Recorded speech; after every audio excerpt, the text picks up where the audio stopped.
Magandang umaga po sa inyong lahat mga kaibigan, mga kapatid 'no. Nandito na naman po ang inyong, Kuya Bong sa ating pong programa na Mga Pangakong Di Nabibigo 'no. Sana po ay nasa mabuti kayong kalagayan at kayo ay patuloy na pinapatnubayan ng ating Panginoon 'no. Binabati po natin ang ating pong, mga kaibigan na nanonood ngayon. Sana po ay kayo ay nasa mabuting kalagayan at siyempre ngayon po ay Friday 'no, at, kayo ay, nakikinig sa ating pong programa. Now, ano po ba ang, mga tanong na mga karaniwang hinaing ng mga tao ngayon? Ito yung mga, paano ko ba maayos yung aking mga finances 'no? Bakit bakit parang kulang ang kinikita ko 'no? Paano magiging, financially free 'no? Ano po ba ang dapat nating gawin 'no? Kayo po ba ay, naghahanap ng magpupuno sa kawalan ng buhay? Ah, Paano tayo magiging maayos sa ating, sa lahat ng mga bagay sa buhay natin? Na sa umaga po ito 'no, tutunghayan po natin ang mga pangako ng ating Panginoon na magbibigay ng pag-asa sa ating buhay 'no. Kaya 'wag po kayong aalis at, ito ang iyong Kuya Bong at kayo nakikinig sa Mga Pangakong Di Nabibigo dito po sa AWR 89.1. So, ang focus po ng study natin ngayon ay, focus ay sa Christian stewardship 'no, yung Kristiyanong pamamahala.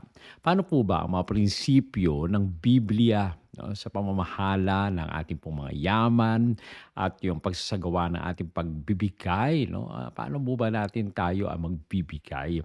Now dito po sa, 1 Corinthians 4:2 'no, ito ang sinasabi, "Now it is required that those who have been given a trust must prove faithful." No, ito yung sabi ni Pablo.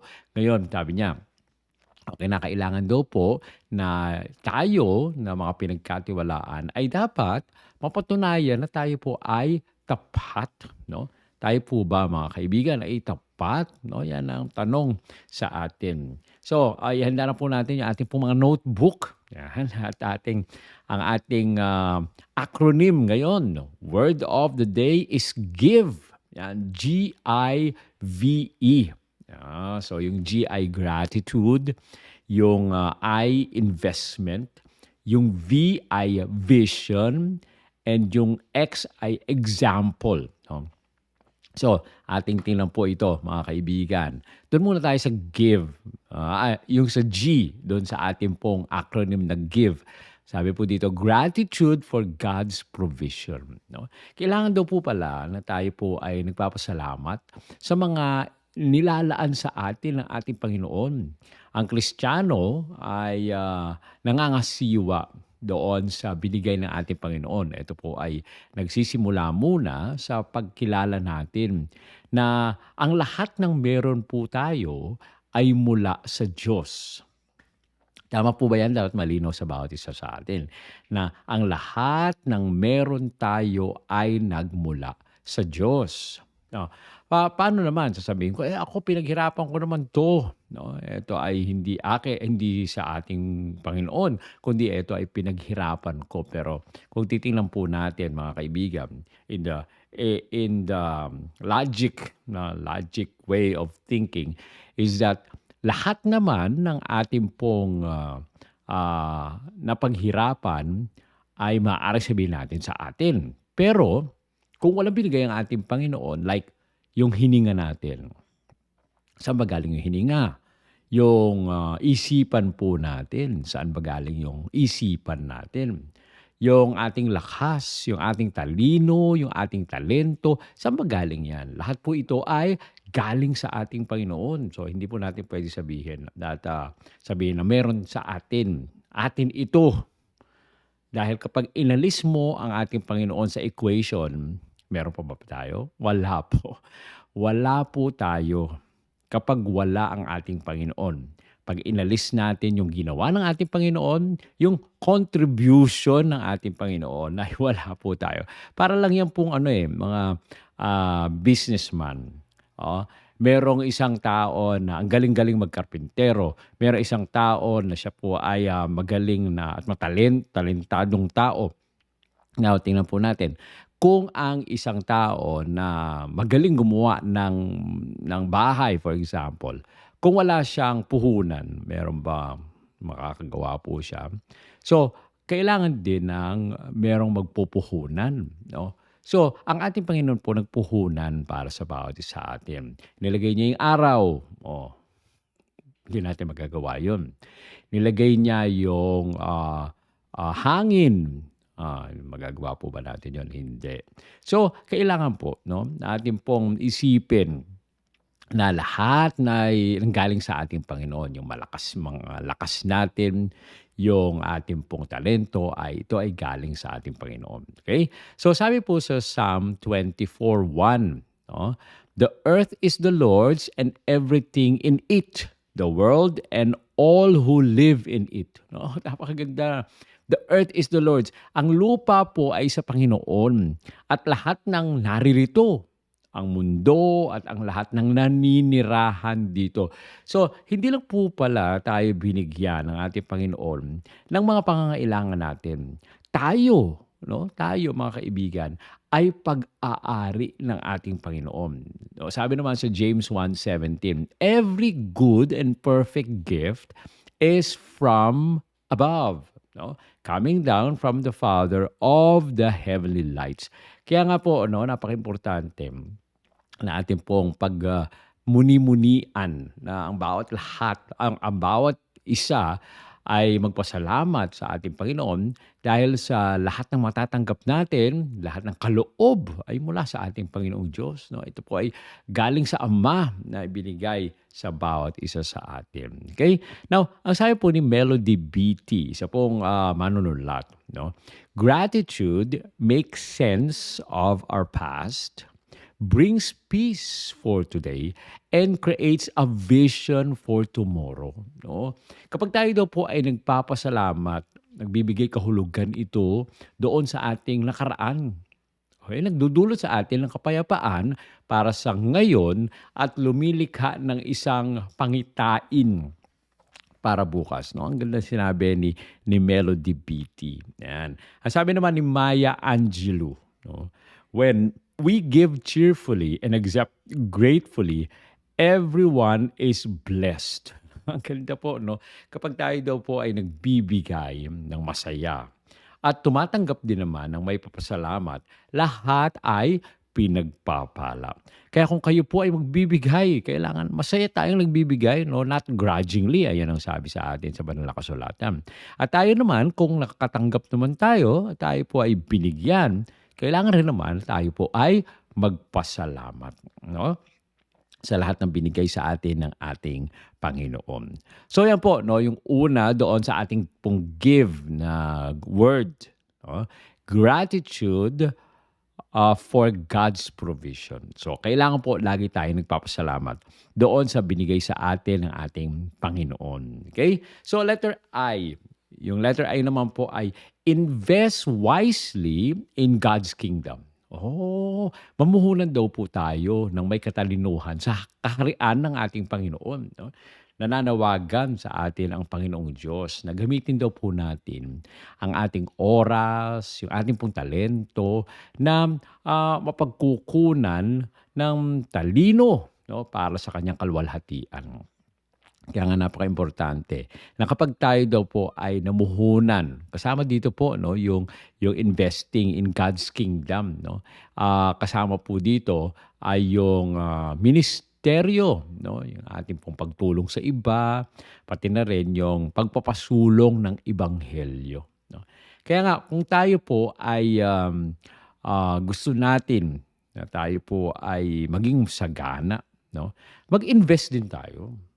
Now, hindi po tayo makakatanggap. Sabi nga sa atin, no, yung sa ating salawikain, kapag meron daw po tayong isinuksok, meron tayong madudukot. Totoo po yun, no, na tayo po ay mag-invest. Let us invest wisely sa ating Panginoon.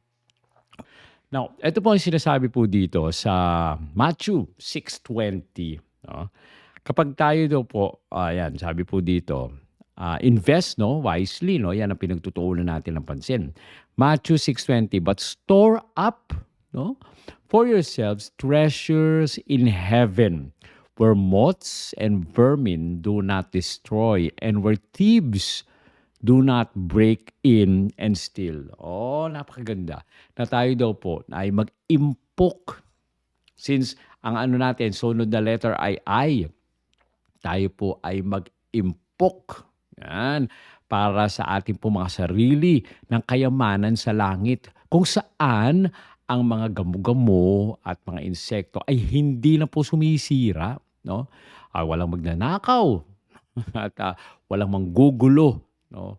Wala pong maninira ng ating po mga ari-arian. So, kung tayo po ay mag-i-invest, mag-invest daw po tayo doon sa langit na bayan. At ito po ay hindi ho masisira. So, magitan po ng mabubuting gawa. So, magitan ng pagtulong. So, magitan ng pagmamalasakit. Yan ay tayo po ay nag-i-invest doon sa langit.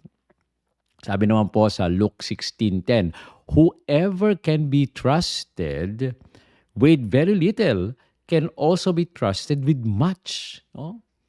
O gusto niyo po ba kayo mapagkatiwalaan? O unahin po muna natin na maging katiwa-tiwala sa mga maliliit na mga bagay. Dahil alam po natin, no, kapag tayo po ay dumami na ang ating pong mga ari-arian, tayo rin naman ay mapagkakatiwalaan sa marami. No? Kaya nga, napaka-importante na tayo ay maging lifestyle po natin, na tayo ay maging katiwa-tiwala. No? Sabi ni Randy Alcom, isa pong manunulat, you can take it with you, but you can send it on ahead. yung mga regalo daw po na maibibigay natin o atin pong makukuha, no? Yung mga bagay na ito, hindi ho natin madadala doon sa langit. Pero yung mga mabubuting gawa po natin, ay maaari po natin itong maipadala ng maunahan muna tayo. Dahil alam niyo po, mga kaibigan, ang mabubuting gawa, yung mga pagtulong, ito ay nakakaranas tayo ng kasiyahan, no? Pero higit pa doon sa kasiyahan na ating pong nararanasan, meron din naman tayong tatanggaping gantimpala. No? Kaya wag po natin isipin na makuha na agad yung gantimpala ngayon. Katulad ng minsan nangyayari, nakikita po natin, may nagbibigay tapos pipicturean muna, selfie tayo habang nagbibigay, nagpipicture. Yan po ay na papasalamatan na tayo. Actually, pwede naman tayo mapasalamatan. Pero kapag iniisip po natin na nakikita tayo sa ating pong pagbibigay, ay kinukuha na natin yung gantimpala kaysa hihintayin po na natin na ang ating Panginoon ang magbigay ng gantimpala sa atin. Kaya napaka-importante. No? Kung tayo po ay mag-i-invest, ay hayaan mo muna natin makarating dun sa langit yung investment natin. Huwag muna nating kunin yung interest, yung gantimpala, kundi ating ipadala ito sa langit. Okay? So, eto naman po, ang sabi naman ni Randy Alcom. Si Randy Alcom po ulit, God prospers me not to raise my standard of living, but to raise my standard of giving. No? Diyan po tayo lagi nagkakamali, mga kaibigan. Minsan kapag nakakatanggap na tayo ng pera o sweldo, no? Iniisip natin na dapat mas maganda yung bahay ko, dapat mas maganda yung aking sasakyan, dapat mas maganda yung mga bagay, mga ari-arian, o kaya naman, dapat nakakain ako ng mas mamahalin na mga pagkain, no? Tayo daw po, mga kaibigan. If we are being prosperous, kapag binigyan po tayo ng yaman ng Diyos, huwag daw po nating itaas yung antas ng ating pong pamumuhay. Kundi, ang itaas po natin, i-level up natin, ay yung pamantayan ng ating pong pagbibigay. No? Kung Kung tayo ay nakatanggap ng yaman, pagpapala sa ating Panginoon, mas marami po sana daw tayong maipamigay. Yan. Hindi yung para sa atin lamang ito, sa atin lamang. Dahil pinaghirapan ko ito. O lahat po yan mga kaibigan ay pag-aari ng ating Panginoon. No? Hindi po natin pang sarili yan. So, tapos na po yung investment, no? Letter V. Ito na tayo sa give natin, letter V. Vision for eternal impact. Kailangan daw po yung pananaw natin ay para sa eternal na epekto ng ating pong buhay, no? Um, sa kasamahan natin na pagpapangangasiwa, kasama po doon yung pagtingin, no?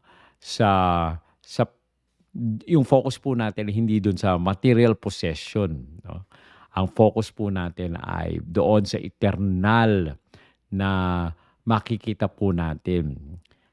Yung eternal na bagay na ating pong matatanggap, no? Yung kingdom po ng ating Panginoon ay ang priority natin ay yung mangyayari sa hinaharap, hindi po yung ngayon, no? Kaya nga minsan 'pag naka-focus tayo dito sa mundong ito, no, minsan nawawala na tayong focus do'n sa langit na bayan. Mahirap po 'no, gano'n ang nangyayari. Dahil ang focus natin ay kung maging maganda yung buhay natin dito. Kaya nakakalimutan natin na tayo po ay mag-impok doon sa langit na bayan. Nakakalimutan natin na tayo po ay nilagay ng ating Panginoon dito upang tayo ay maging pagpapala sa iba. Kaya wag po natin kalimutan, wag mawala sana sa ating pong pagtingin na we are doing this for eternal impact, no? Hindi po sa dito lang sa worldly impact. Sabi po sa Colossians 3:2, set your minds on things above, not on earthly things. Oh, ituon daw po natin mga kaibigan. Yung ating pong pag-iisip sa mga bagay doon sa langit na bayan, hindi po dito sa mga bagay sa lupa. No? Minsan, kayo, pagka nawalan na kayo ng cellphone, parang lahat kagalit. Kahit mahal nyo sa buhay, kagalit nyo na. No? Minsan pa ang nangyayari, kapag kayo may problema, especially sa pera, ang naapektuhan talaga dyan, yung mga mahal sa buhay natin. No? Wag po sana, ang focus po sana natin mga kaibigan ay yung mga bagay-bagay doon sa langit na bayan, hindi yung mga bagay-bagay dito sa lupa. Dahil lahat, kahit pa gaano kamahal yung binili ninyo, kahit gaano kamahal yung cellphone ninyo, eventually, sa dating lang mga pagkakataon, kahit isang taon o 2 taon, masisira na rin yan. At kung mamahalin yung cellphone nyo ngayon, after 1 year, may lalabas ulit na mas bago, na mas mahal, na mas maganda, mawawalan na ng halaga yung dati ninyong napakamahal na cellphone. Kaya nga, wag po nating isipin, no, yung mga bagay-bagay dito o bigyang halaga yung mga bagay-bagay dito sa mundo, kundi bigyang halaga natin yung nandun sa langit na bayan. Okay? Sabi naman sa Proverbs 29:18, where there is no vision, people will perish. No? O kapag wala daw po tayong pangitain, o hindi natin tinitingnan yung future natin, ay tayo po ay nasa bingid ng kamatayan. No? Kaya napaka-importante mga kaibigan na tayo mag-focus doon sa darating. No? Mag-focus tayo doon sa future upang tayo po ay makapaghanda. Alam niyo, may mga pagkakataon, no, na sa ating pong buhay, iniisip natin na nandito lang, ngayon lang. We live for today. Kaya nga sabi doon sa isang parable, no, yung isang mayaman, no, siya ay nag-ipon ng ipon, nag-impok ng impok ng kanyang mga butil doon sa kamalig. No? At nung siya po ay nag-ipon, marami siya, nagpatayo pa siya ng isa pang kamalig, mga 2, 3 kamalig. At sabi niya sa kanyang sarili, no, oh, ang dami ko nang makakain sa susunod na mga taon. Kaya ang gagawin ko, ako ay hihiga. No? Ako ay magre-relax. No? Ako ay mag-aasawa, no? Dahil sa wala na akong gagawin. Ang sabi doon sa parable, ikaw ay mangmang, no? Ay ngayon ay kukunin ng buhay sa'yo. No, minsan, no, ang focus po natin ay yung ngayon lang. Ang focus natin ay maging masaya lang tayo, masarap lang ang buhay ngayon, pero hindi tayo nag-iimpok para sa susunod na mga pagkakataon. Napakaimportante, no, na huwag tayong basta mag-focus lang ngayon. Ano po ba ang naiisip po nating gawin? Oh, ang ano po natin dito ay may vision po tayo. Let us focus on the future. Okay? Kailangan meron tayong tinitingnan sa hinaharap.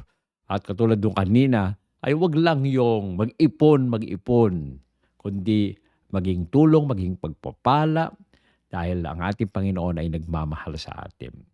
Isang quotation po mula sa unknown author, sabi dito, the measure of your wealth is how much you'd be worth if you lost all your money. Oh, talaga, no?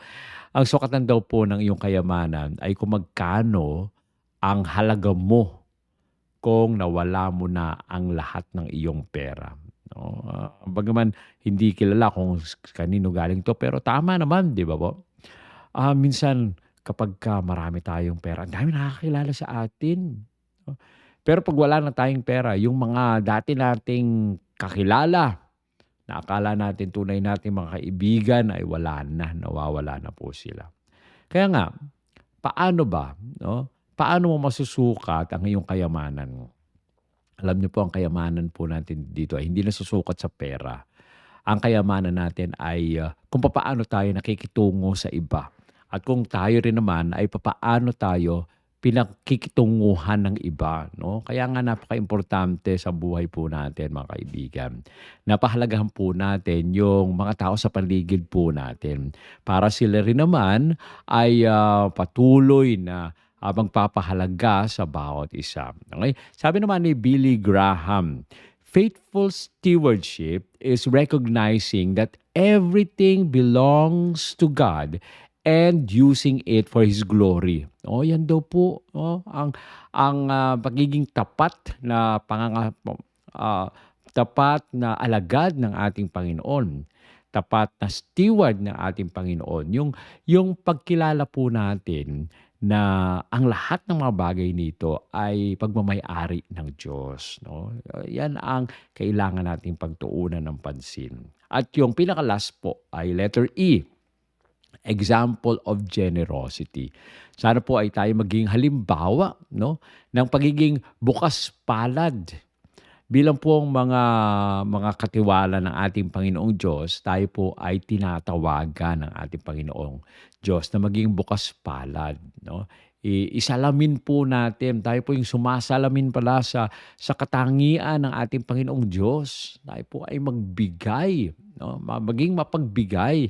Dahil ang ating Panginoon rin naman, ang ating halimbawa na siya po ay naging mapagbigay rin naman sa bawat isa. Kaya napaka-importante po dito. Now, sabi sa 2 Corinthians 9, 6-8, 6 and 7 pala. 2 Corinthians 9, 6-7. Remember this, whoever sows sparingly will also reap sparingly. And whoever sows generously will also reap generously. Each of you should give what you have decided in your heart to give, not reluctantly or under compulsion, for God loves a cheerful giver. No? Tandaan po natin, kung tayo po ay maghasik ng kakaunti, kakaunti rin yung ating pong aanihin. Kaya nga, no, sa bawat isa daw po, kung gusto nating umani ng sagana, ay magbigay rin naman tayo ng sagana. Now, hindi po sa dapat napipilitan tayo, kundi tayo ay magbigay ng may pagmamahal at hindi napipilitan dahil alam ng ating Panginoon ang ating pong puso. At mahal tayo ng ating Panginoon kung masaya tayong magbibigay. No? Ang sabi sa Acts 20:35, it is more blessed to give than to receive. No? Mas higit daw po talagang mapalad yung nagbibigay kaysa doon sa tumatanggap. Kaya nga, ano po ba ang ating ugali? Tayo po ba ay tanggap lang ng tanggap o tayo rin ay nagbibigay, no? Sabi ni Winston Churchill, "We make a living by what we get, but we make a life but what we give." Oh, talaga po, no? Tayo po ay nagbibigay. Nagkakaroon ng buhay kapag tayo po ay nagbibigay. Sabi naman ni William James, "The greatest use of a life is to spend it on something that will outlast it." No? Ano po ba yung tumatagal? Ang mga ano natin ay ari-arian natin, hindi po ito tumatagal. Pero ang relationship ay tumatagal. No? Yung ating pong pag-alala sa atin ay tumatagal. No? Kahit tayo ay wala na, kahit tayo ay patay na, ay tumatagal pa rin ito dahil tayo ay naging magandang halimbawa. Tayo ay nagbigay. Okay, isa yan yung sabi ni William James. So paano po ito? Yung ating pong acronym. G, gratitude for God's provision. Okay? Yung I, invest wisely in God's kingdom. Yung V, vision for eternal impact. And E, example of generosity. Alam nyo, napaka-importante, no? Na tayo po ay magbigay, pero wag sanang napipilitan. No? Mamuhunan po tayo doon sa langit. At ang ating pong gagawin ay nawa ay maging pagpapala sa iba. No? May karangalan ang ating pong buhay kapag pinapakita natin ang pagmamahal sa ating Panginoong Diyos, lalong-lalo na ang pagmamahal sa iba. Yan. So, paano natin pangasiwaan ang ating pong ari-arian? At paano tayo magiging mabuting katiwala? Simulan po natin ito sa magitan po ng pagsasagawa ng una, pasasalamat, no? Paggawa ng mga matatalinong pamumuhunan, yan. At tayo po ay mamuhay ng bukas palad, ng maganda ang ating pananaw. Hindi lang pananaw dito sa mundo, kundi pananaw hanggang dun sa langit na bayan. Nawa po, no, sa buhay po natin ay maging generous tayo. At tayo po ay maging mabuting katiwala ng ating Panginoon. Tayo po ay manalangin. Ama naming banal Diyos na nasa mga langit ka, muli po kami lumalapit sa inyong banal na harapan. Nagpapasalamat po kami sa patuloy na biyaya na inyong binibigay sa bawat isa. At nagpapasalamat kami na kayo ang siyang Diyos na patuloy na nagpapala sa amin. Hiling po namin na sa umagang ito nawa ang inyong presensya, ang patuloy na aming pong maranasan. Maging pagpapala kami sa iba at maging mapagpasalamat rin naman. Maraming salamat sa pagdinig sa aming dalangin sa pangalan ng aming Panginoong Hesus. Amen. Amen. So maraming salamat po sa inyong patuloy na pagsubaybay sa ating pong programa, no? Mga pangakong di nabibigo. At akin po kayong inaanyayahan muli sa susunod nating programa ay sa ganitong oras ay samahan niyo po kami upang sa ating pong pag-aaral. Muli po, ito si Kuya Bong at magandang umaga sa inyong lahat na may pagpalain kayo ng ating Panginoon.